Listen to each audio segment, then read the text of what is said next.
I felt like God told me about 3 months ago.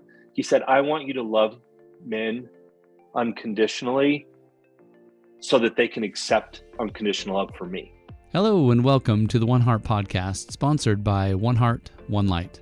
One Heart, One Light is an authentic, diverse community of men and women who have a background with the Church of Jesus Christ of Latter-day Saints. We choose to love and be loved unapologetically.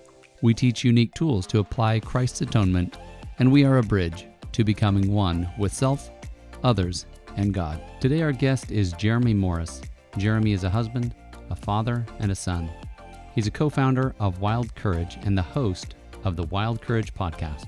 This is part 2 of the interview as we continue to talk about experiencing hope through stories of redemption. Jeremy, welcome back to the show. Man, Matt, it's so good to see you again. Thanks for having me. Thank you. I'm super excited. And I just want to pick up not exactly where we left off, but in your story, you talked about being in jail. You talked about your 5th DUI and finding God. And what I want to cover in this second part is, how did you go about putting your life back together? You said your wife moved away. She bought a house. She was not willing to play your game anymore. And I'm just curious, how did that go? Where did you see God show up for you? And I'm just curious what your first phone call to her was. Hey, honey, I'm all better. Or how did that go? Well, we were living in the same town right after I got back from Wyoming, because we were living in Arizona. I got a job in the oil field. So we were living in an apartment in a covered arena. So there's this huge covered arena. And underneath the front part of it was a really nice, big, like probably 2,000 square foot apartment.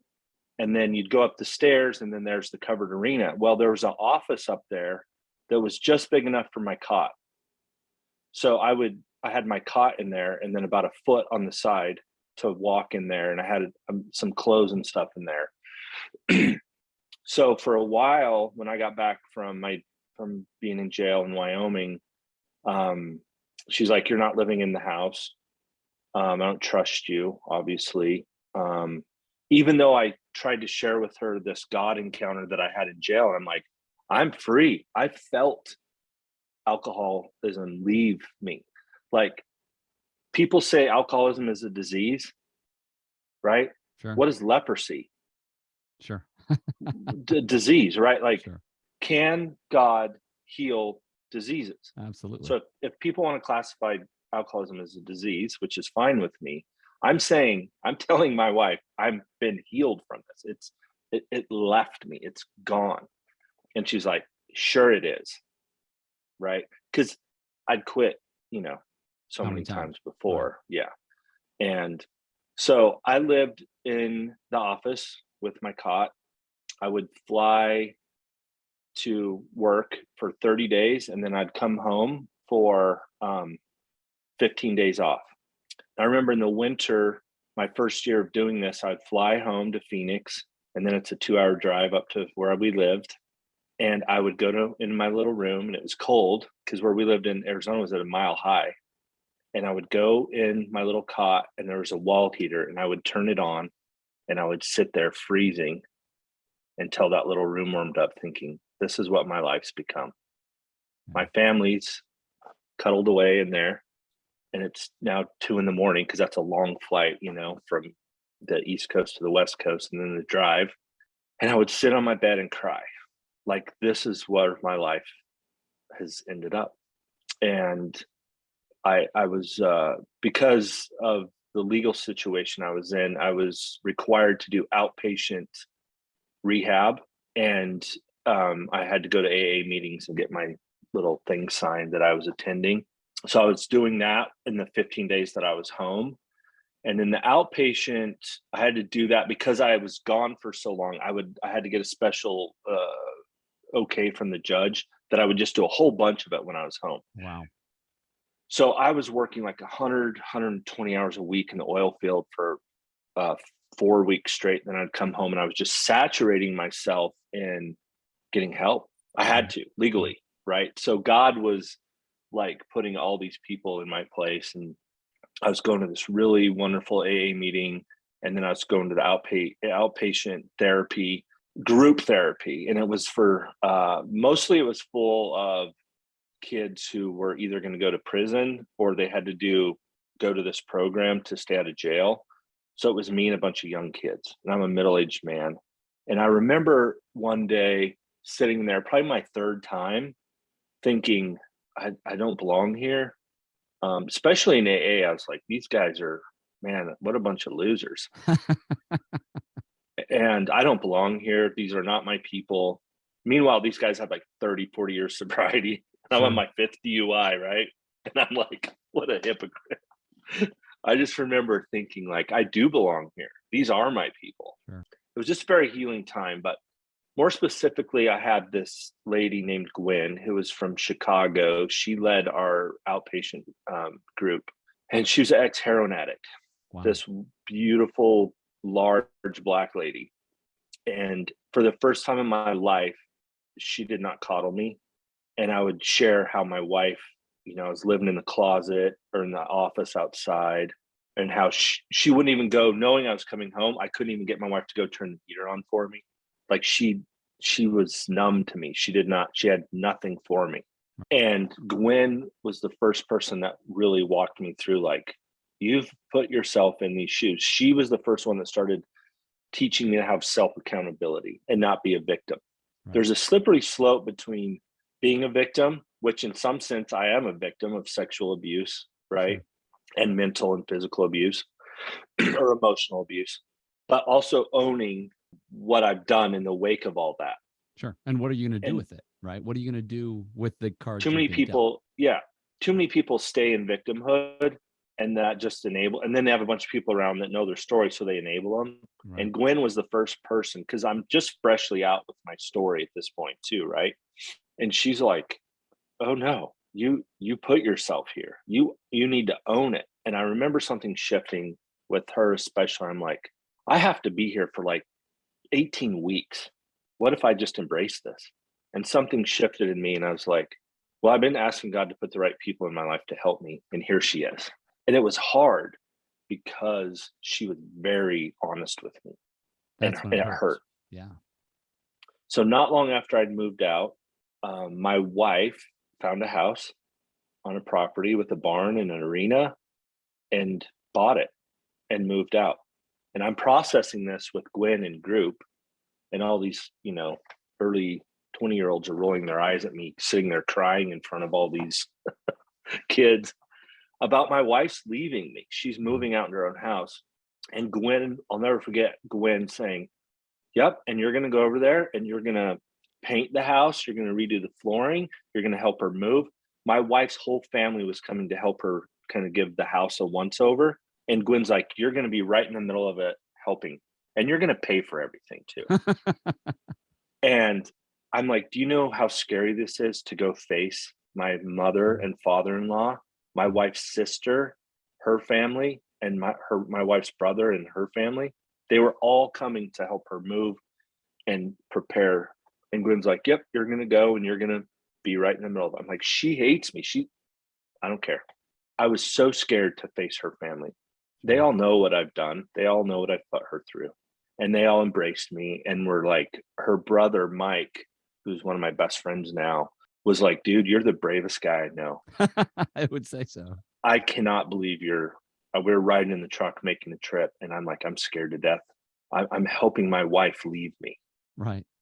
I'm saying goodbye to my son. Even before, when I was living in the office, I knew they were down 5 steps and they were right there. Right. They were 40 feet from me. There was something safe about that. But the finality of her moving out it changed everything. Sure. The totality of the mess I had made set in the first night that I moved back into the apartment, and I was by myself again. And they weren't 40 feet away anymore, right? They'd gone miles away. And again, I just looked back on Grace. God just like took care of my heart. It was hard. Again, I was still convincing my wife, like, I'm fixed. I'm sober. I've been sober for 4 months now. And she's like, I would go to get my son. At first, he couldn't spend the night with me. And Gwen was like helping me navigate all this, saying, damn straight he can't spend the night with you. You're not, you know what I mean? Like, she has every right to not trust you. Right. And you feel like the little boy who cried wolf, but I'm like, I know inside of me there's been a change. She would go through every inch of my truck looking for a bottle. And the hit on my pride that was of like, I can't believe you don't believe me. And she's like, I don't care. Especially when it had been months, right? At this point, you're like, I haven't had a drink in months. And I have no desire to. right, She's like, so months turned into a year. She's still checking the truck. right. She still doesn't believe me. I'm making good money. I got my nose clean. We're going to the same little church. There's like 50 people in this church. I would sit on one side, she would sit on the other. Everyone in that church knew who the jerk was. So God was just taking me on this incredible humility ride. Sure. Like, I Goodbye was to ego. showing up to places that scared me to death.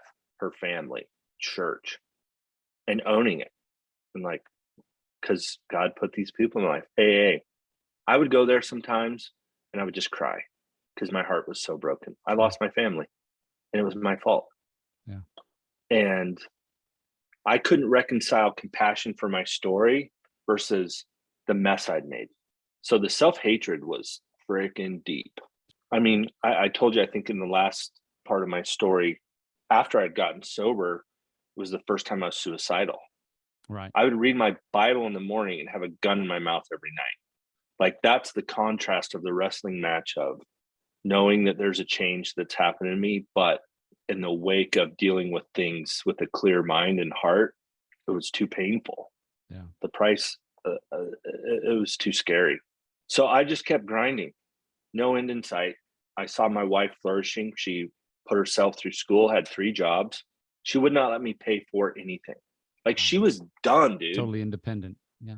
She would let me pay for half of our son's preschool. And I was I was in the oil field working 100 hours a week. I was making a lot of money. Right. She did not care. She would tell me, I hope you go find a girlfriend. That was the most painful thing to me. Look at porn. Go get a girlfriend. Please go find someone else. That's what hurt me the most. Sure. Because there's nothing I could do to hurt her.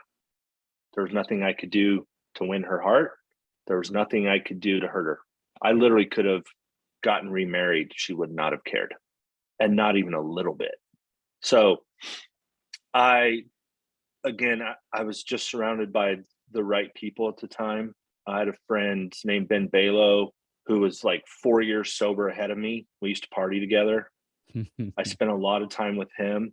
I had a friend, David Simmons, who was like the associate pastor of my church, who I spent a lot of time with.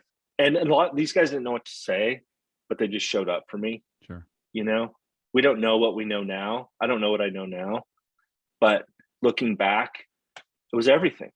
I went from having a ton of friends, life of the party, the guy, putting on these big parties and ropings, and to being in complete isolation, working my guts out with people that I had nothing in common with, coming home to 27 dead mice in the mouse traps because I've been gone for a month, and my house smelling like dead mice, cleaning that up, the reentry of excited to see my son at a limited basis, and my wife stoic, nothing changed. Sure. So 2 years go by. Dude, I'm grinding. I'm still doing AA. I'm still doing outpatient. I look back and I'm like, I don't even know how I got through that. Right. Like, can I come get laid? I think after a couple of years, maybe she would let me spend the night. I could spend the night, but she would do the thorough look through the truck, and like there was parameters. She would call like at bedtime, and she could tell if I'd been drinking, in 2 seconds. Right. So there was all these boundaries that she had set with him being alone with me. So I think after the 3rd year, she invited me over for dinner on Christmas. And that was the first time I had hope after 3 years. I also was getting healthier and starting to look at what does my life look like without her? Because, dude, 3 years is a long time, Yeah. right? So I would come up to Idaho to see my family and bring my son. and I started looking around at real estate. And one time she flew up. I picked up my son and drove up here for Thanksgiving because we always spend Thanksgiving at my sister's house. And she's like, I think I'm going to fly up for Thanksgiving because I don't want to be without Leighton. And so I was like, oh, wow, okay. So she flew up, and I thought that was brave of her, but there was still no inclination of anything with me. Like, she hung out with my family, and I was like, okay. And then we all went back to our houses, and I went back to work. And that Christmas was the one where she's like, I'm making a bunch of food. You might as well come over. So we started kind of hanging out more at the exchanges.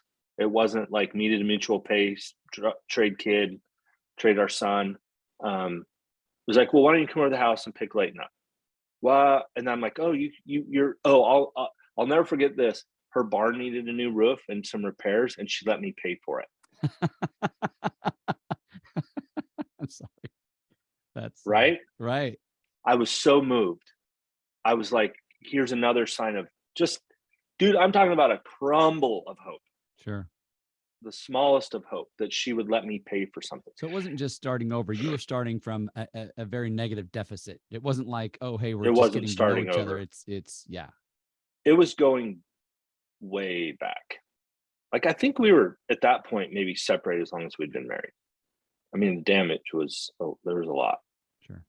Because my wife carries herself in so much integrity, and she knows who she is, and she knows she's a powerful woman. The bar was super high. Like, there was no physical abuse. There was no, I mean, people sometimes were like, wow, did you beat on her? Did you, and I was like, no, never. And they're like, wow, like, I had people in my corner being like, the crime doesn't fit the punishment. Like, so you rightfully kind of so had a drinking problem because of your past. There doesn't seem like there's compassion there. No, she has a high standard for herself, Sure. and I didn't meet that. Right. So she moved on. So anyway, I started looking at real estate pretty serious because my thought was, I'm going to move on with my life. It's been 3.5 years. Right. I'm driving to, I got to back up. Sorry. That third summer of us being separated, I'm driving from North Dakota to meet in Idaho where her parents live to meet them, to see Leighton, because I've been gone a month. Right. She calls me. I'll never forget. I was driving through eastern Montana. I get a phone call from her. She's about to fly to Idaho, and I'm going to meet her that night. And she said, I want you to know that I got an attorney and I have divorce papers for you to sign. Wow. When you get here. And I pulled over on the side of the road and lost it. And I just felt so defeated. I felt like it was something that I felt was inevitable. And now the hope, Here it was. Sure. any hope I had was gone. So I had about a 8-hour drive to think about it. And I just remember how lost that felt. When you're anticipating something and then it happens, and I just felt numb, like I couldn't Sure. believe, and especially, I mean, I'm 3 years sober. Right. Right. If she was going to do that, why didn't she do it 3 years ago? I'm like 3 years sober. I'm like getting my life together. I got out of debt because we lost everything, right? Like, we'd lost our house, truck. Like, I bought it. I was just putting my life back together. So I get to Driggs, where her parents lived, and Leighton meets me in the front yard, and we're on the ground, right? Embracing each other.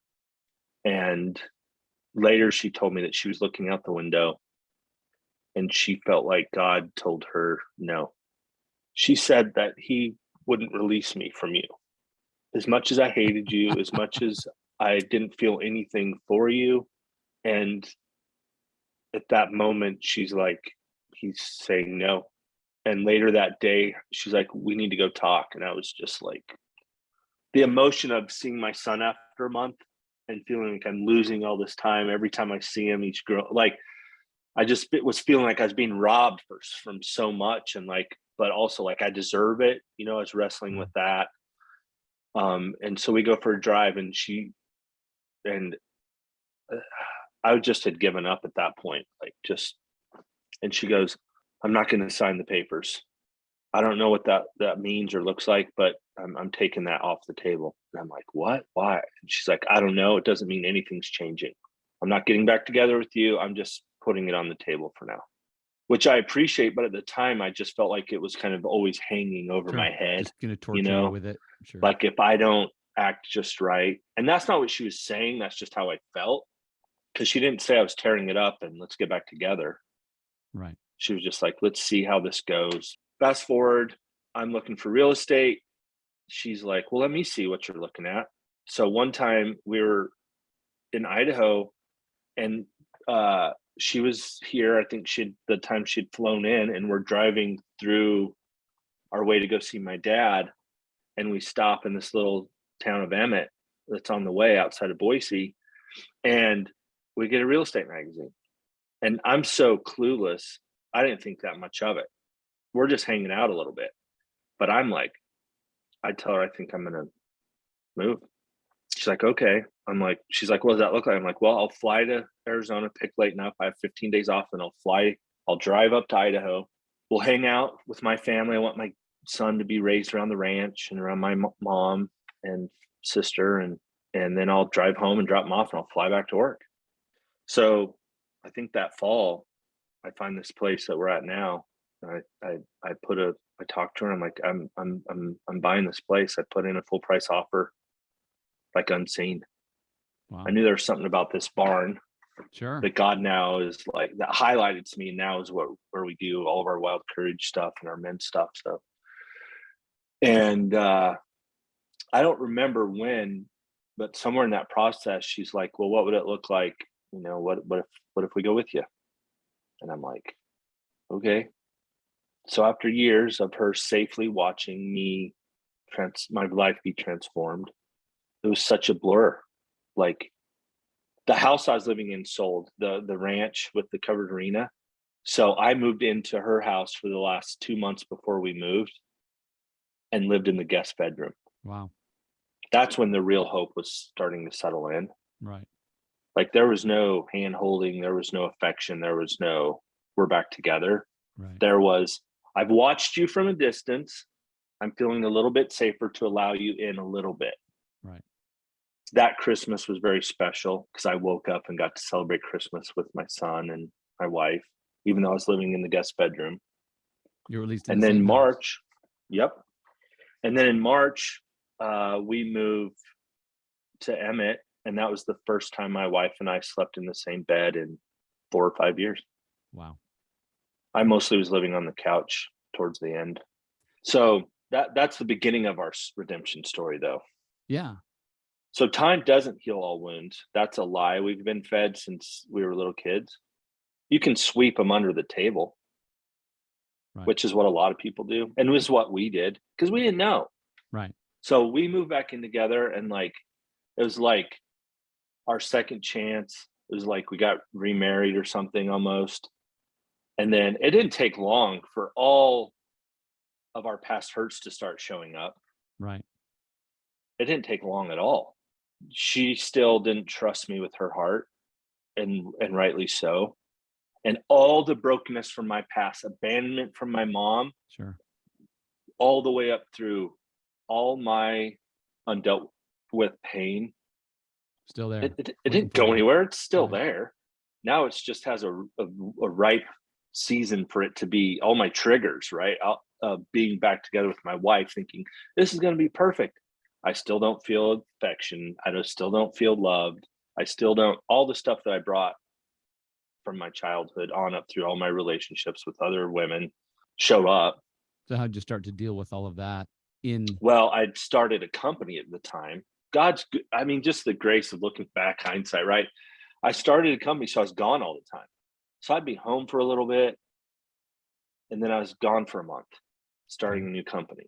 So I was on the road, I'd come home, and we had enough dreams going on of our property and our place. You could kind of ignore and kind of push aside the triggers, if you will. And then it'd show up, and we'd have these huge knockdowns, drag outs, and we didn't have any answers because we had no tools Right. at all. Right. We tried more marriage counseling. and it was a bust. It was like, the person looking at the watch, like, okay, tell me what do you feel? And I just felt shame. That's all I felt from counselors ever. Because what do they ask you when you first sit down? Tell me about your childhood. Oh, my dad was married 5 times, my mom 3, blah, blah, blah, blah, blah. Okay. Oh, wow. Mary, tell me about your child. Oh, my parents are still married. That's the starting point of shame of every counseling session I've ever been in. Wow. So I just felt like I got my butt whipped Right. because it was always my fault. So how did things start to shift for you if you weren't finding it in therapy? So God was doing a work in us spiritually. I had started this journey on my own of because I got saturated in an environment of emotional health, Okay. uh, During AA and some of those meetings you're talking about? And and the outpatient right. and AA, just getting tools on how to deal with life as it comes to me. Because Mhm. we're so circumstantial, right? It's like, especially as an alcoholic, it's like, oh, it's a beautiful day. The sun's shining. I want to have a drink. Oh, it's rainy. I'm sad. I'm going to have a drink, right? So I'm just such a circumstantial emotional being, and my emotions are all over the place all the time. Like if somebody looks at me wrong, or I just was so affected by emotional because I was so codependent on everyone around me. Sure. They needed to show up for me just right, Yeah. or I was upside down Right. emotionally, Right. right? So if my wife didn't have enough sex with me, it meant she didn't love me. If she didn't make the sandwich for me or feed me, that means she didn't love me. Right. So if you go back to my story, remember I had the stepmom that would take hot breakfast to my stepbrother and sister and tell me, if you want something, you know where the cold cereal is. Wow. So if I'd go in at lunchtime, like say I'm hungry, my wife's like, well, make a sandwich. I was devastated. Sure.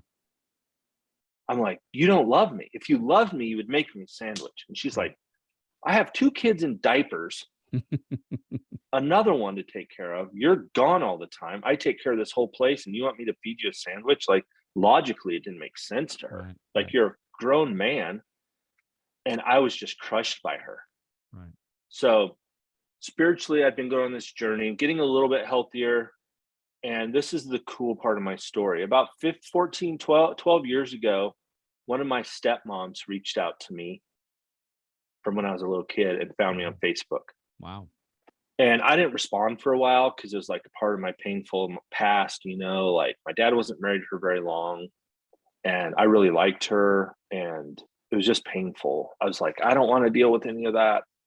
But we kind of had cultivated a relationship, and she's like telling me about her life, and this is over a few years. Sure. Um, and she's telling me about her son that has a podcast. And so I Mm. started listening to it. His name's Justin. And it was the things he were talking about. I was like, I don't know that dudes talk like this and about these things. And he was so vulnerable that I was a little bit scared of it, but I was also very attracted to his vulnerability. And so I fast forward a year or so, I go to a business conference in California, and unbeknownst to me, guess who's speaking at that business conference? Justin, huh? Her son, who's a health who's an emotional health coach. Wow. So I go up to him right before the conference starts, and I'm like, "Hey, dude." He's like, "Hey." I'm like, "Do you like riddles?" And he's like, "What?" I'm like, "Do you like riddles?" And he's like, okay." I'm like this big bearded guy standing over him. My part of this story, whether it's true or not, is I swear he was looking for like security, right? Because he's about to go on stage Yeah. at this and speak. And he's like, okay, I'll bite.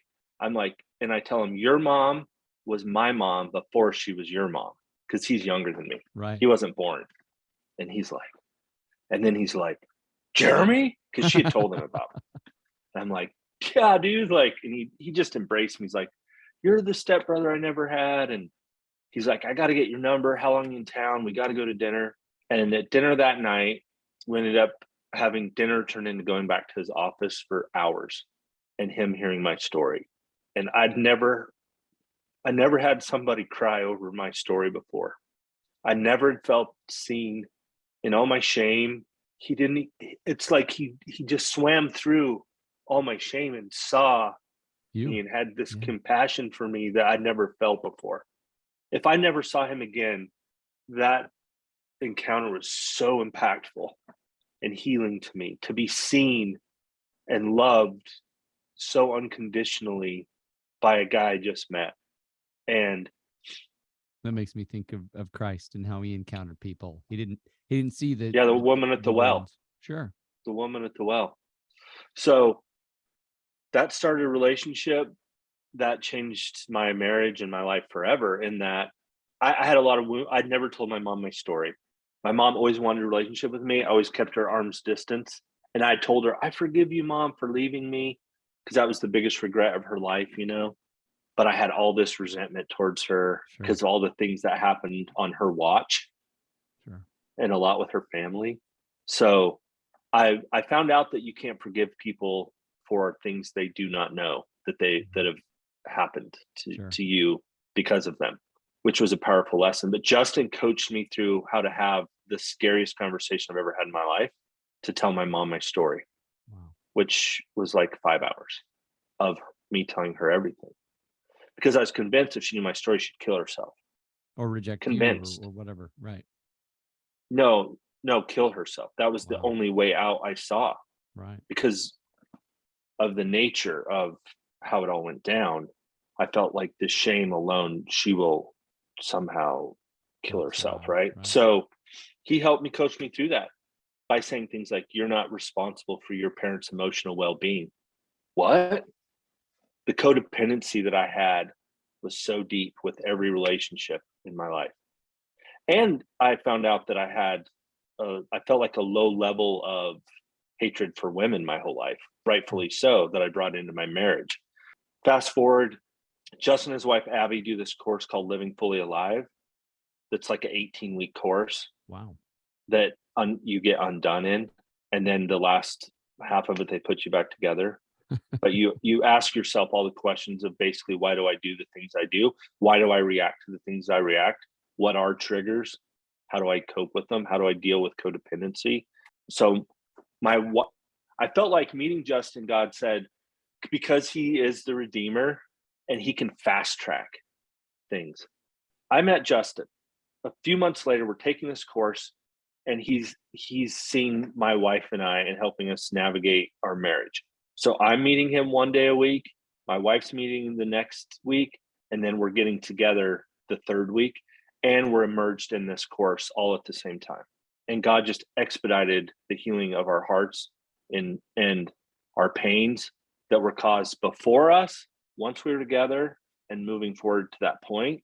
So much so that, dude, it was 2 years. We did that for a year, Wow. and then we took the course again the next year and really focused on our marriage and the things he taught us. I mean, my wife and I talk a lot about vulnerability, so I'll lead in that. My wife and I had such a huge fight 3 days ago that would have derailed our marriage for 3 or 4 months in the past. Right. Like in 10 minutes after the eruption, we were done. We were in each other's arms Right. because we have the tools to listen to one another, to validate one another. We give each other permission to be honest to the point of hurting one another for the sake of advancing Sure. our marriage. Because at the end of the day, this is how I feel we change the world.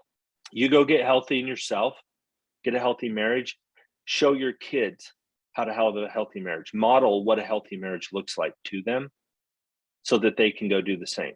Right. And then their kids do the same. That's the biggest impact we're going to ever have on this planet. Which kind of takes me back to what you and I were talking about before we started recording, which is I see so many people that don't want to look at their stuff, don't want to deal with what's deep and what hurts. But what I hear you saying is that's the only way forward. That's the only way. Freedom is on the other side of fear. Hmm. Having that conversation with my mom changed everything with my mom and I. It changed my marriage. There was a release of forgiveness to women, Sure. but I had to go back all the way to where it started. because I had so much rejection and abandonment from my mom that I drug it into every relationship I've ever had. Sure. So I put a lot of junk on my wife that didn't belong there. So it was like I felt this low level of hatred for women like kind of went away after I had this beautiful, scary conversation with my mom. And I've told this story in podcasts before, and it's amazing how many people have reached out to me. Um, and I've helped navigate hard conversations with their parents because Justin showed me how to do it Yeah. and gave me the courage. And I had to borrow. The other cool thing I want to mention is Justin, I borrowed his courage to have a lot of hard conversations. I didn't have it for myself. So I thought of how powerful he was and in his own story, how far he's come. And I'm like, I'm just going to borrow his courage and bravery for this conversation, which might sound weird. But since then, I've had people say, I had to borrow your courage to have this conversation with my wife and tell her about my story and my sexual abuse and my path. Like it's really a gift that you can give away and that you can borrow strength from someone else, which is what the body of Christ is supposed to look like. Sure. But we can't get there because we got to walk around being perfect all the time. Like Yeah. we got it together, which goes back to your point of the fear of being seen. Sure. If they really knew me, right? That was my fear for so long. If they really If knew me, if there's no you way they really could knew like what's me in or my love me. heart, yeah, then I'm done. I'm dead. I'm totally not worth love or acceptance. And And it's just such a lie that the enemy whispers in us. And we partner with that little lie in the trajectory. We get so far off course sure. over years. Like there was a lot of time in my life that I was like, if I don't sleep with enough women, I'd convince myself I was homosexual because of my childhood. That's how twisted it can get of partnering with these lies, right? Like because of the nature of the sexual abuse was experienced as a child, I'm like, well, I must be homosexual if I did these things. So the antidote to it was sleep with as many women as possible. Right. That'll fix it, which is obviously the opposite of the truth. But facing those fears is freaking scary. That's why people don't do it. Right. And So how, the antidote to shame is vulnerability. right. Well, that's what I was going to bring that up is what I'm hearing you saying is not only do you have to see your stuff, you've got to be able to speak it to, there's trying to remember the exact reference. I think it's James 5:16. It says, confess your faults to your brothers, to others, so that you can be healed. Yeah. Powerful exchange happens. And I'm at a place now where I've received so much healing that I'm very open with my story. It's become transparency at this point. There's a Sure. difference between transparency and vulnerability that a lot of people in these circles get enough healing that they'll be vulnerable with their story. And then 10 years later, they're telling their same story, which is great. But they get accolades for being vulnerable. It's not vulnerable anymore. You're just being transparent. Like I can tell parts of my story that were so painful and gripping me with fear that I thought I would die if anybody ever found out. Right. I can walk through that pretty easy now because I received so much healing. It's called transparency. Now, me being vulnerable is telling you how I crushed my son's heart 2 days ago. Right. That cost me something. Yeah. That's what we found with Wild Courage around the fire is brothers who get low with humility and risk vulnerability to be seen. And what they're finding in this circle is that there's unconditional love and acceptance on the other side of, I feel like an a-hole because most of it has to do with being a husband and a father Sure. and how we feel like we've blown it. And they're met with, oh, bro, me too. So the first step is I see men being vulnerable and taking a risk. And then other guys are like, me too. Same. Yeah. And immediately you don't feel alone. And there's something about not feeling alone in our brokenness that's very empowering and hopeful. Yeah. And then to be loved unconditionally, right? I felt like God told me about 3 months ago, he said, I want you to love men unconditionally so that they can accept unconditional love for me. So when I meet with guys, oftentimes the first thing I tell them is, I don't need anything from you. I don't, I don't need you to stay sober. Because that so many times, especially with dealing with addiction, is we make it about ourselves. The first Right. guy I walked with for a year in sobriety didn't make it. Dude, I was more devastated than he was. Right. Why am I not a good coach? Why am I not any good at Right. this? So I've just learned over the years of walking with men, and it's been very powerful, is I don't need you to stay sober. And they're like, whoa, what? I'm not your dad. I Right. get to love you unconditionally. That's I want to good. be the first person you call if you go get hammered tomorrow night, because I don't care. I care. I don't want you to drive. I don't want you to hurt yourself, but it My doesn't ego change. isn't attached. Right. No. So there's this exchange of unconditional love, because so many men again look at God through the same lens they look at their father, Sure. Yep. which is I'm not enough. I don't add up. I've Never been enough. blown it. Sure. Yep. And so if we can get healthy and whole enough inside of ourselves that I don't need you to be okay for me to be okay, which is the definition of codependency, Right. right? Then we can enter into a place of real intimate relationship with other brothers, because your performance has nothing to do with my affection or love towards you. Right. Where else does that happen? It doesn't happen in our marriages. It certainly doesn't happen in the church, Right. right? Not my church. I've never seen it in I mine. don't think that's the model of any church. So what if we go get whole enough that guys can really be honest and vulnerable and not feel judged? Well, Right. I can tell you because I'm experiencing it and I'm seeing it. Yeah. And the fruit of it is I get emails from men's wives, you know? Yeah. That's the fruit of all of it. That's the real transformation that's happening.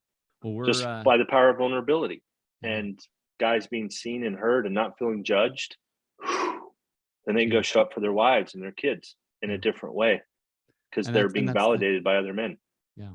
And it is something that has to be taught. I mean, it can't be, it has to be modeled, has to be shown, it has to be I don't know, just you have to experience it. And when I try to, explain it, or help people see it, it's like it can't be learned in a class. You have to It go can't. into it. Yeah. You have to face it. And Yeah. that's the reward system. Like we were talking about either. Like God set up his kingdom, and there's just principles that are the way they are. Right. And there's got to be a buy-in. You got to have True. skin in the game. True. And that's got to cost you something. And And the it takes cost is why the stakes are high, is because the things that matter to us most are the relational ones. right. Work is work, right? But the things that grieve us are relationships, because that's the kingdom. That's the thing that matters. Yeah. Got to be And risk. it's scary. Sure. And it's scary. Which But my hope is that we, if anything comes out of this conversation, Matt, is that men will take risks with somebody they trust. It can be one dude. right. Hey man, I'm going through this, that they feel safe sharing with, and see what happens. Right. Change your life. That would be beautiful. Just taking a risk enough to be heard, to be known, to realize that underneath all that junk, you're far more beautiful, and than you can see. The God sees. Beauty for ashes. Absolutely, absolutely. Jeremy, this has been awesome. Thank you so much for your time again. It's my honor. It's It's an honor always to be with you, healing Matt. for me. Thank you. It's always Oh, a come healing on. experience to just talk, hear your story, and realize, just even if our stories are different, just how much we're brothers. So thank you again. Yeah. Thank you. I love what you're doing, man. I'm proud of you. You're making a difference in men's hearts. This is how you change the world. This is how we do it, through family. Yeah. Men get healthy and whole. Their marriage gets healing and whole, and they model to their kids how to go do it. So the generational brokenness stops with us. Right. Right. But proud of you, man. Thanks for having me. Thank you. Love you. Take care. Love you. Thanks again for listening to the One Heart Podcast. Go ahead and subscribe and check us out online at oneheartonelight.org.